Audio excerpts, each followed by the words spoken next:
Парни, приветствую вас на нашем канале. Сегодня речь пойдет, тоже просил один подписчик, рассказать, в каких случаях можно варить электродом сверху вниз. Да? Такие ситуации бывают. Хотя нередко по технологиям это делать запрещено. Но бывают ситуации, просто чисто логически напрашивается варить сверху вниз. Я сейчас объясню, почему это происходит. Вот у меня в моей практике был такой пример. Я работал на судоремонтном заводе. Ну, там пароход вытаскивают на берег и давай там старый металл гнилой вырезают, новый накидывают, и все это дело обваривается. И, в общем, на палубе меня подводят. Значит, там были такие конструкции. Труба, вот у меня полтинничек, там труба была где-то соточка, наверное. Или где-то 89-я, вот такого диаметра была труба. Там был приварен вот такая пластина к палубе, прямо квадрат такой. И на этот квадрат становилась вот эта труба и 4 косыночки.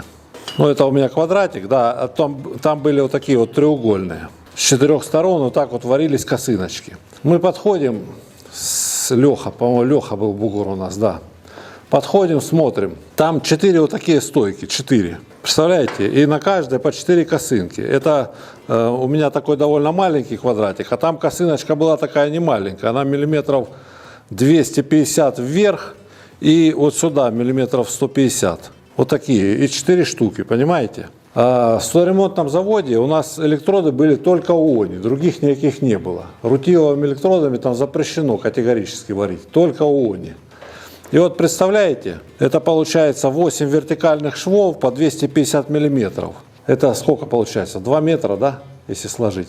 2 метра вертикала ООНями поднимать снизу вверх. И мы смотрим, на эта труба для чего там стоит. На нее ставился вот такой фонарь.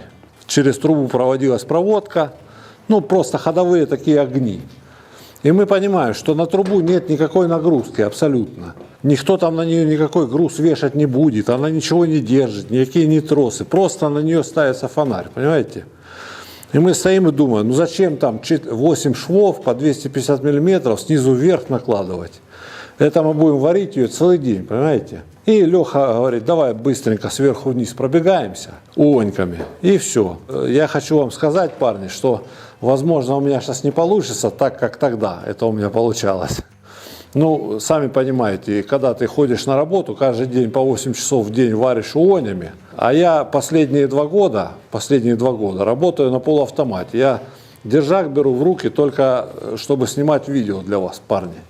Там некоторые в комментариях пишут, о, я лучше заварю. Да я даже не спорю, что ты, коллега, лучше заваришь. Ну, одно дело, когда ты каждый день это делаешь, и совсем другое дело, когда ты раз в 2 года берешь держак и варишь шов, понимаете?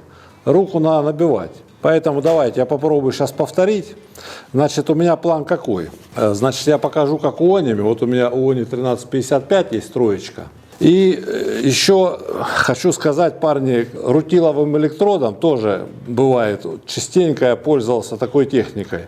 Варил сверху вниз. Я для чего это делал? Бывает, трубы варишь какие-нибудь, там слесаря собирают, ты варишь. И вот они собирают с зазорчиком. Да, зазор миллиметров 5 дают. И вот так надо варить, понимаете? И я понимаю, что снизу вверх я буду поднимать очень долго, с таким зазором. И заварить-то я заварю, но это время просто много отнимает. И я в таком случае что делаю? Вот я сверху вниз, быстренько, рутиловым электродом пробегаю. Мне самое главное закрыть вот этот зазор, чтобы не было зазора. И потом уже снизу вверх все это перекрывается. Это просто экономит много времени. Потому что варить с зазором трубу, сами знаете, парни. Ну давайте, сейчас настраиваемся, устраивайтесь поудобнее и погнали.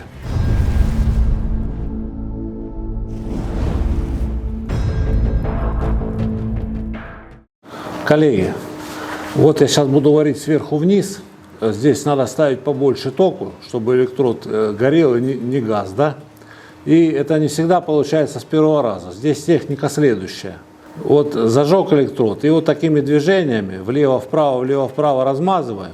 Когда натекает много шлака, электрод отводим, шлак стекает вниз, продолжаем дальше. Вот таким макаром мы варили. Давайте я сейчас попробую это повторить. Не знаю, насколько у меня это получится, но я попробую. Току я поставлю, наверное, 90 ампер. Даже 95, наверное, току надо побольше.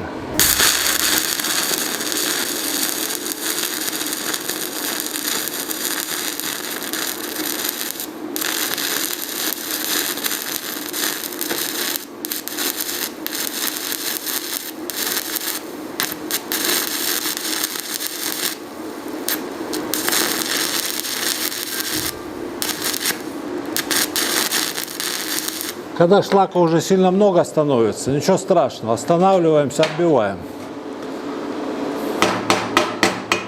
Вот этот шлак, который снизу вниз натекает, его отбиваем. Я току еще прибавлю, потому что маловато, парни. Тут надо току ставить много.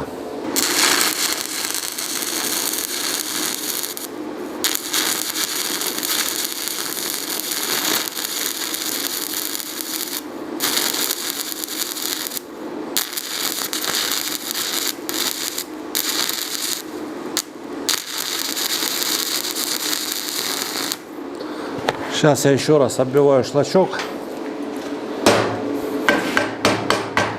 Так, ну и попробуем закончить.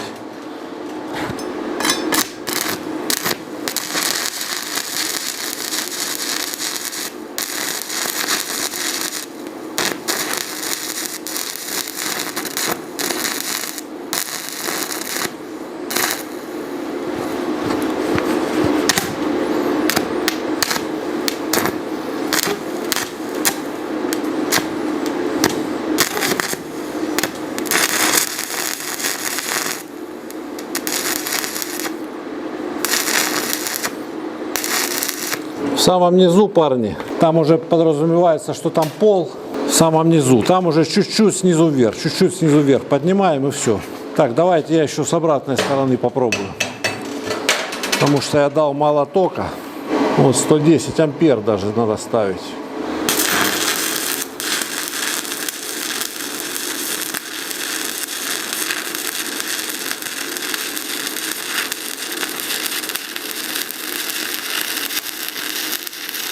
Вот, когда много тока уже побольше, уже намного лучше выходит, видите? Вот я его пробежался без отрыва. Да, совсем другое дело. Парни, оббиваем шлак. Тут шлака практически его и нет. Парни, вот смотрите, вот этот шовчик, который я первый варил. Я тут сначала поставил 90 ампер, потом добавил до 100. В общем, мало току. Когда варим сверху вниз, току надо ставить больше. Вот с этой стороны я уже поставил 110 ампер, и вот этот ток, именно тот, который здесь нужен. Троечка электрод, ОНИ 1355. Видите, я без отрыва пробежался.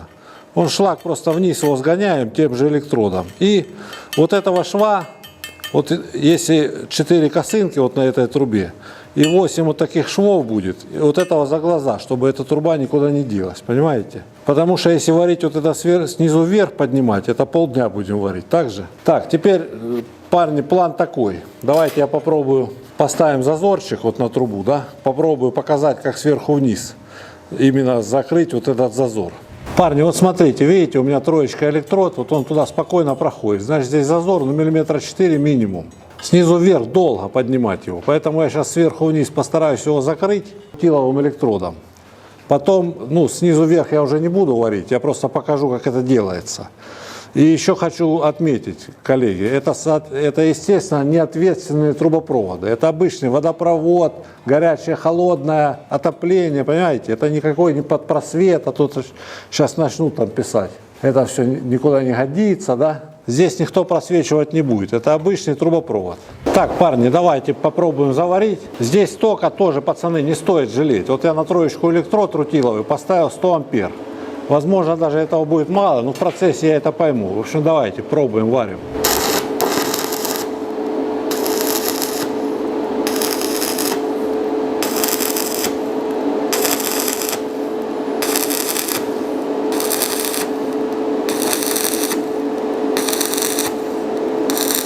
Вот когда уже выходим на вертикал, здесь уже самое сложное, потому что шлаком начинает затекать.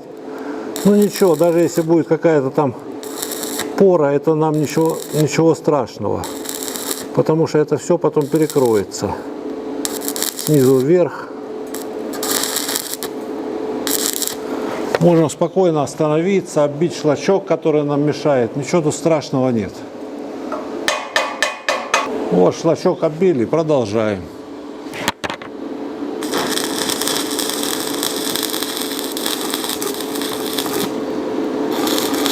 Наша цель закрыть зазор, все. Даже если там что-то не сплавится немножко, ничего страшного. Ну вот все готово. Парни, вот смотрите, видите, что у нас получилось? Вот здесь я начал. Вот сверху, когда сверху идем до вертикала, очень легко сверху вниз закрывается. Вот здесь уже сложнее, шлак начинает затекать. Видите, у меня получилось отверстие. Это ничего страшного. В этом отверстии страшного ничего нет, потому что мы снизу вверх все это потом перекроем, понимаете? Это цель вот этой сварки — закрыть зазор. Закрыть вот этот зазор, чтобы не мучиться сверху вниз. Все. Таким же макаром, коллеги, вот у вас, допустим, там забор варите, что-нибудь такое. Еще раз хочу обратить ваше внимание, коллеги, что я сейчас не говорю о ответственных металлоконструкциях. Это забор какой-нибудь, понимаете, там в саду, в огороде. Вот у вас надо сварить там 2 уголка, да? И вот так собрали, что у вас зазор. Вот зазор миллиметров 5, да? Снизу вверх умахаетесь варить вот этот зазор. Они кромки будут оплавляться, особенно если опыта не хватает. Также точно берем спокойно, немало сумняшися, рутиловым электродом сверху вниз. Зазор закрыли, потом сверху его перекрыли. Это просто экономит время, понимаете, для чего это все делается. Сварка сверху вниз в 90% случаев производится ради экономии времени, чтобы не заваривать вот этот зазор, не мучиться, не наплавлять. И все будет... Все, как говорится, получается по фэншую. Коллеги, подписывайтесь на телеграм-канал, ссылочки внизу. Подписывайтесь на канал, на наш, оставляйте комментарии. Всем хорошей, успешной рабочей недели. Сегодня у нас суббота, да? Сегодня суббота. Послезавтра рабочая неделя. Всем успешно потрудиться. Я не знаю, когда выйдет это видео. Вот, когда отмонтируем, тогда оно и выйдет. В общем, коллеги, всем пока. Увидимся в следующем видео.